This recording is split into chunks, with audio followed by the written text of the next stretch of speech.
Good day, my name is Ericka Jarlego, and I'll continue the report of Miss Domo in the topic of El Filibusterismo and the Revolution.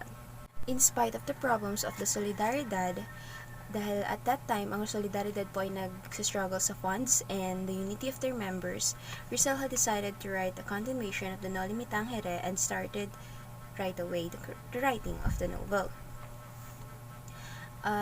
Interrupted over and over again dahil sa palipat-lipat si Rizal dahil sa high cost of living sa Europa, he continued to work on the second novel for several years, which is umabot po siya ng 3 years bago niya natapos.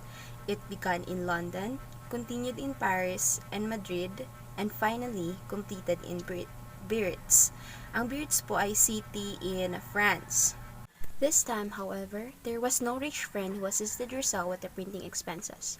In printing the Noli Me Tangere, the one who helped him in his printing expenses for his novel is his friend, Dr. Maximo Viola, but this time, however, he's struggling for he doesn't have enough money for himself. So from Brussels, he decided to move to the Belgian city of Ghent where he got hold of a cheap printer. Because money was one thing, the edition was finished only on September 1891 that came out of the press. Rizal himself wanted to take along 800 copies to Hong Kong. Kaya po pala sa Hong Kong niya naisipan dalhin is, I think it's because he has eye clinic in central Hong Kong, in order to sneak them into the Philippines from there. Elfili were placed in wooden boxes and shipped to Hong Kong, but almost all the boxes were confiscated and all the books were lost. So, dahil almost of the Ghent edition was confiscated and lost, naging rare and naging mahal ang pagbebenta nito. So, halos umabot po siya ng 400 pesetas, which is, pesetas is a Spanish silver coin. 400 pesetas converted to pesos is 561. So, kada edition is 561 pesos. Rizal by then asked money from his friends. He received money from his friend Jose Maria Basa and from Rodriguez Arias, San Miguel, Manila for the copies of Morga Sucesos, book written by Antonio Morga that are sold in Manila, but these funds were also used up. He has already pawned much of his valuable possessions just to pay rent and eat, but things got better as he traveled towards Belgium, and one of his best accomplishments during this time changed the course of Philippine history. Jose Alejandrino, Rizal's roommate in Belgium, related that he was the one who canvassed printing press for El Philippe. The publisher F. Mayer Van Loo Press, number 66 Vianderen Street, who was willing to print his book on installment basis. So, he delivered proofs and revisions to F. Mayer Van Loo in Ghent. For his assistance, Rizal gave him the Elfili's corrected proofs, which is the articles in press that contains the author's corrections, and the pen used in doing the corrections. Unluckily, these historical souvenirs were either lost or destroyed during the Revolution. Alejandrino, who later became a general in the Philippine Revolution, may have been the first person to read the novel aside from the author, since si Alejandrino ang nag-assist kay F. Mayer sa doing the corrections of the Elfili.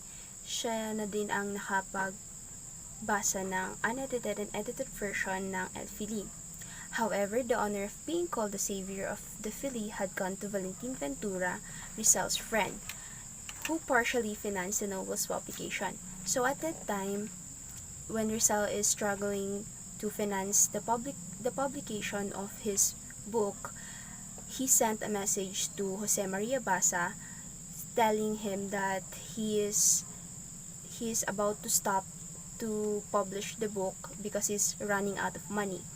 So, nakarating kay Valentin Ventura ang kanyang suliranin, and Valentin Ventura offered to give him money. And Valentin Ventura immediately sent the amount of money needed to finish the publication of the novel. Initially, Rizal financed Elfili's printing by pawning his valuable properties. He also pawned his jewels in order to pay during the printing of the novel.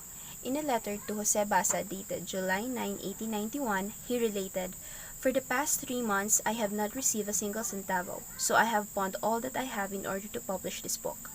I will continue publishing it as long as I can, and when there is nothing to pawn, I will stop." Rizal's next letter to Basa carried the sad news that the printing had to be suspended for lack of funds, and it was at this point where Valentin Ventura came into the picture. Having known Rizal's predicament, Ventura offered him financial help. But even with Ventura's help, Rizal found it necessary to fundamentally shorten the novel, erasing 47 whole pages from the 279-page manuscript to save expenses. So from 279 page, naging 232 na lang ang printed book. Thus, the printed Elfili, which came off the press by the middle of September 1891, turned out comprising only 38 chapters compared to the 64 of the Noli, contrary to his original plan to make a longer sequel. For Ventura's salvific act, Rizal gave him the novel's original manuscript, a pen, and an autographed printed copy. So, dahil sa pag-save ni Valentin Ventura sa publication ng Elfili, he gave him the manuscript and the El Filibusterismo and Rizal's own handwriting is now preserved in the Filipiniano division of the Bureau of Public Libraries. Binili ng Philippine government kay Valentin Ventura for 10,000 pesos. The title page of Elfili contains inscription written by Ferdinand Blumentritt, which didn't appear in the printed book.